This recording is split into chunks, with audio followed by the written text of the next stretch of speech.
Hey guys, what's up and welcome back to the channel. Now if you're new here, do consider subscribing if you want to see more content like this. So today we are going to be retouching a product photo. It's going to be quite simple, but I think it's going to be quite necessary for someone who is considering retouching their own product photos. Now let's go into Photoshop and get right into it. Okay, so I usually use a Wacom tablet or graphics tablet when I'm doing editing, and it's definitely something to consider if you're going to be doing a lot of retouching. It just makes your life a lot more easier. It's a lot more ergonomic. You can do the same thing using a mouse obviously, but like I say, it's a lot more easier and a lot less stressful on your wrists and hands. This one is about 100 years old. To be honest, you can pick this up pretty cheap on eBay or similar, just to get you started. Okay, so this is our image here straight out of the camera, and if we look at this a little bit closer, we can see that we have a little bit of work to do before we should really post this out or send this out to a client. So if we were to zoom in closer, we can see we have quite a lot of cleaning up to do, and this is what I'm going to be focusing on today. So there are some scuffs on this jar right here, and we got a bit of cleaning up over here to do as well. If we come down, we can see we have a little bit of an issue here where the ink had smudged on the logo right here, and again, just some general tidying up to do. So this is how the image is, and we want to take this up and make this a lot more presentable for yourself or for the client. So I'm going to be using some retouching tools today. So what I'm going to do is start from here. One of my favorite tools is the patch tool. So if we select the patch tool and we come here, let's just zoom into here, we can see where these scuffs are. We're going to try to remove some of those. So let's start on this side right here. So I'm going to come over here with the patch tool, and I'm going to just draw a selection around the area that I want to fix.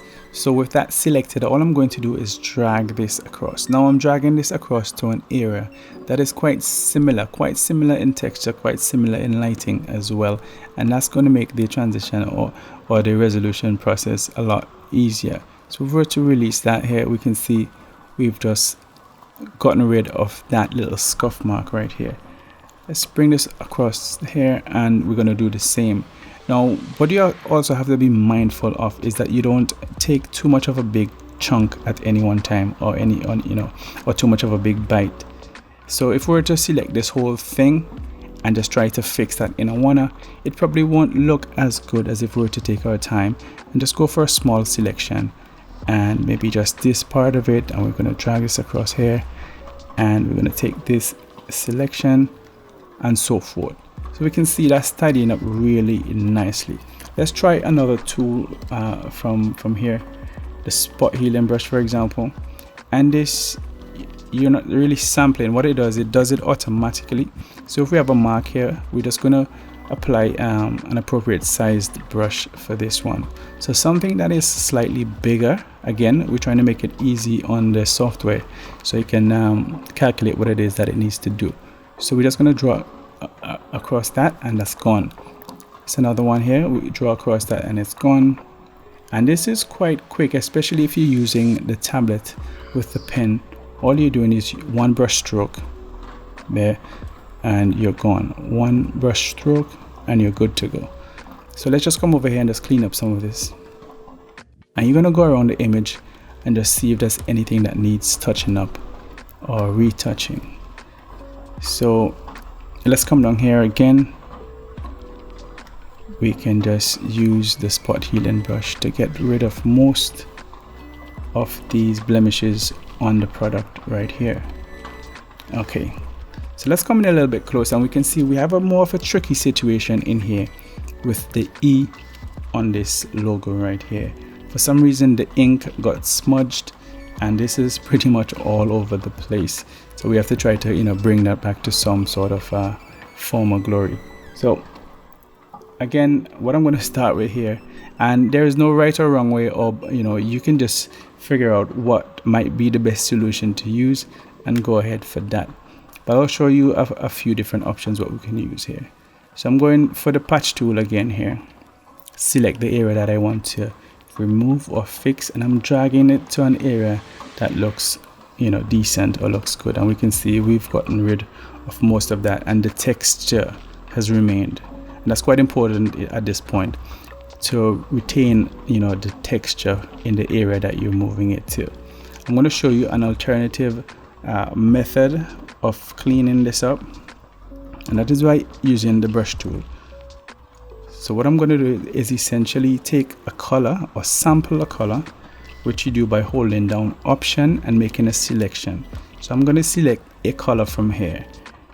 Now if you go down to pixel level, there can be quite a few different colors just within this space right here, but I won't get into all of that. I've just selected a color or sampled a color from here, and I'm just going to use the brush. I'm at about 60%. I'm bringing it down to 50%, and I'm just going to brush in here.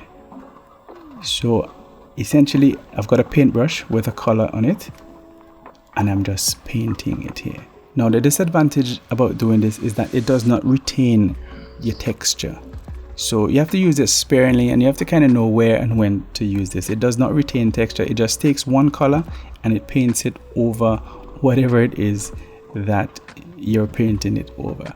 But if we come up here again, I'm just going to sample down here, and it's very important to keep sampling from different areas as you move, because the colors may be slightly different.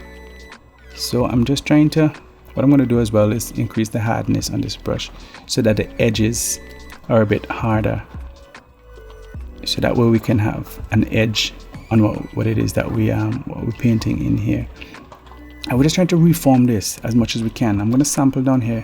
Let's attack this bottom portion of the E, and I'm just going to try to bring that in, just restore that to where it was.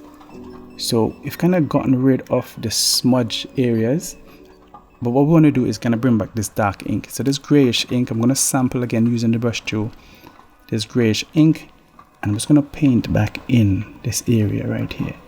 Just paint that back in. Again, opacity is at 50%. You should always start low, and if you need to apply another brush stroke, then you can do that. I'm just going to paint in some more here just to add some more definition back into the ink, and just this middle portion right here, and so forth. And what we can then do is go back and resample here and just sharpen it up down on this bottom edge right here. Up at the top again, we need to do some in here, and like I say, you can do this with the mouse, but it's a lot more easier using a pen, especially when you're making detailed retouches like this. All right, so that's not looking too terrible, and I mean, you can really finesse this and go into much more detail with this one here. But what we want to do now is then move over here. So what we can see, we can use the same method. We've lost this one right here, and we can definitely use that same method about painting this back in. But what I'm going to also do is show you another little trick right here. So what we're going to do is get our selection tool, use the L, the lasso tool, and I'm going to select this one because we have the same digit on this side, so we can kind of get away with this little trick right here. Right click on this and save the layer, or create a layer via copy, and that just creates what we've just selected here as another copy. And if we go to move that, so we can see we're just moving this across, so we can then move this across here, and that works. You don't even have to do anything else to that right there. What we're going to do is just drop that down, that layer down to approximately 90%, so that it blends in just a little bit more, and we can just leave that as it is. I'm going to go ahead and just merge those two layers right there. Okay, so we are looking a lot better than where we are coming from. There's some more bits and pieces down here that we really need to tidy up. Sometimes you don't see this when you're shooting, and you have a little bit of respite when it comes to retouching these. Just going to go for the spot healing brush. I want to quickly tidy these up, and like I say, you can go into a lot finer details The thing about retouching is that when you remove something, you know, big or blaringly obvious, then the little things start becoming more obvious, and then you can be here for ages till you get every tiny scratch out of your image. Okay, so now if we zoom in on this a little bit more and we do the before and after. So this is after the cleanup, and we'll go back to the before, and this is definitely looking way better than when we actually started. And your clients will definitely thank you for, you know, taking the time out to go ahead and make this image as best as it can be. And that is pretty much it, guys. So I mean, you can kind of avoid a lot of this or most of this by making sure that your product arrives, or your product that you're shooting is in pristine condition.